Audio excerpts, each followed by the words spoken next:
The minority in Parliament, in what appears to be a justification of Tuesday's walkout during the swearing-in of Ayawaso West Wogon MP-elect, say they do not regret brandishing the placards in Parliament during the protest. The minority MPs voted placards with the inscription "Bloody Widow" before walking out and proceeding to the police headquarters. Now, sections of the public have condemned the action of the minority, describing it as insensitive and needless. But speaking on PM Express with Mensah Mensah, minority spokesperson on Defense and Interior James Agalga said the minority erred by referring to Lydia Alhassan as widow of a late MP when she actually was not. He says they stand by the description of the MP-elect. You want to find fault with the placards we brandished this morning and to try to justify why you have not teamed up with the minority in solidarity with our colleague who was brutally assaulted. First of all, Evans, this afternoon when I spoke with you, I made a point that the lady in question is not even a widow. But you said he's black. No, so that was a mistake. She's not even a widow. So if we described her as such, and that is why people are angry, let us correct ourselves. That to start with, the woman is not a widow. She's not a widow because together we're at the funeral. We all saw the obituary notices. Did you see her name? I was at the funeral. Did you see her name feature anywhere as widow of our late departed beloved colleague? No. No. So what is the issue here? In any case, so we are saying that her hands are soiled with the blood of the innocent Ghanaians who were brutally shot at without any provocation. Before you go, the point is this. Before you go, Evans, let me land on this.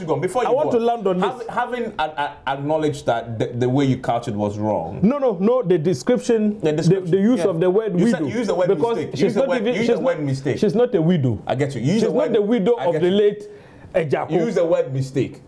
Would you at least apologize mistake with respect to the use of the word widow, but not the use of the word blood is justified. It is justified in the sense that those Ghanaians who were shot at, they did that because of her. She's the beneficiary of the violent elections that we witnessed at Ayawaso West Wogon.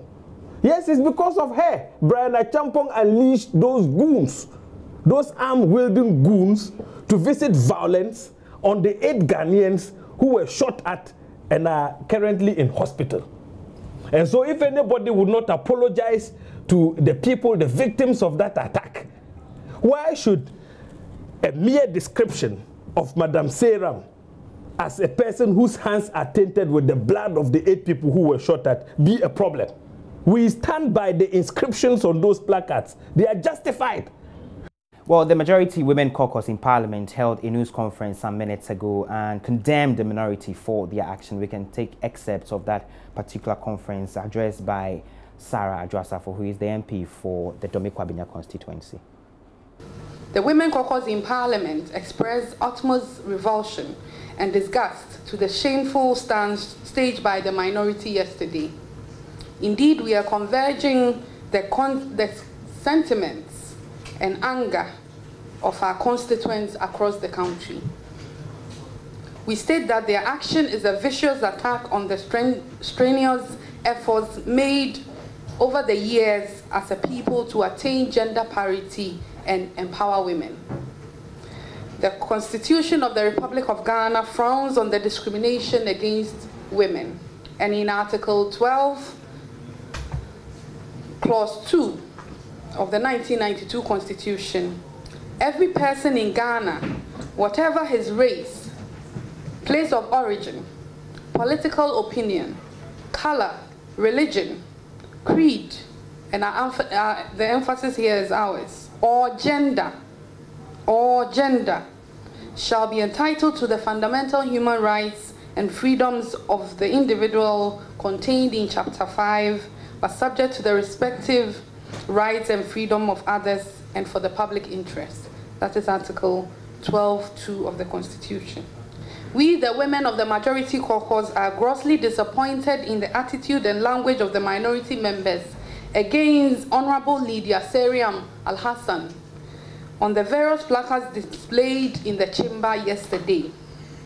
we hereby condemn in no uncertain terms the act of the minority, a rather disrespectful and inhumane treatment and an attack on the dignity and integrity of womanhood. This is brutal and unparliamentary. Order 93.2 of our standing order states, it shall be out of order to use offensive, abusive, insulting, blasphemous, or unbecoming words or to impute improper motive to any member or to make personal allusions. We are absolutely convinced that the language on the placards was grossly unparliamentary, frivolous, barbaric, and unconstitutional. So you heard there Sarah Josepha, Deputy Majority Leader and MP for Dominic Kwabenya. Well, Parliamentary Correspondent Joseph Poopkappa joins me with an update on this. Hello, Joseph. What more information do you have on this issue? So the Deputy Majority Leader, who is also Chair of the Women Caucus here in Parliament, has been making some additional disclosures. We're asking if simply they're demanding for an apology and the case will be brought to an end in the light of their claim that the comments were unparliamentary. And she indicates that they are taking the attitude, as she describes it, of the minority in the display of the said inscriptions very seriously. She explains that Speaker of Parliament, Professor Michael Quay, as well as the majority and minority leaders are all out of the country. They were out of the country yesterday when the incident happened. When they return, the Women Caucus would formally bring what happened to their attention so that then she's looking forward to a directive of a sort from the Speaker as a form of sanction that would be directed towards the minority entities over the display of the said placards, which they say is completely unparliamentary. And beyond the condemnation and all that we heard from Sarah Josepha, apart from also getting this to the attention of a speaker and the House as a whole, are they looking to take any further action, for example? They indicate that they think that the leadership, particularly on the minority side, the attention as well would have to be brought to this particular issue, so that then the minority leader himself, who is also out of the jurisdiction, would get caucus members to really apologize for what happened. But they've been addressing other issues as well, apart from their demand for an apology in connection with the blood widow claims. They've been addressing the issue having to do with the kidnapping of the girls in Takrady. The Deputy Majority Leader is asking that the police speed up investigations into that particular incident. She has also indicated that they are worried that people don't have a lot of confidence in the police to be able to approach them with details and anything else that they have seen in connection with this.